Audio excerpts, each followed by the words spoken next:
Well, you just saw that crash and I couldn't figure out why, because I had control and she just seemed to fall out the sky. Well, I looked down at my transmitter now and it's dead. The battery, I hadn't charged my transmitter up for a while, well over winter actually, and it's actually run down from me going out and flying and doing tests and stuff. My battery on my transmitter, the transmitter had died, right, and that's why she fell out the sky. Failsafe kicked in, no signal from the transmitter. So I'm going to go home, charge the transmitter up, and I'll tell you what, that really is a rookie mistake. That's why I'm mentioning this, because that is something that should never ever happen. It shouldn't happen to any pilot.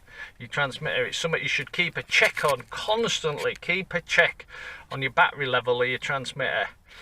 Anyway, these things happen, especially to me, the plonker. I'm going to change my YouTube channel from George Cooper to George Cooper / the plonker. The Plonkinator. Hey, yeah, the Plonkinator. Leave comments if you like that. I might actually do that. The Plonkinator. Anyway, yeah, so a quick tip, right, because it should never happen. Always keep an eye on your battery, on your transmitter. Always make sure.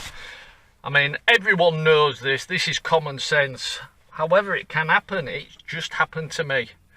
Okay then, pilots. Thanks for watching. Hope you enjoyed the flight. And cheers.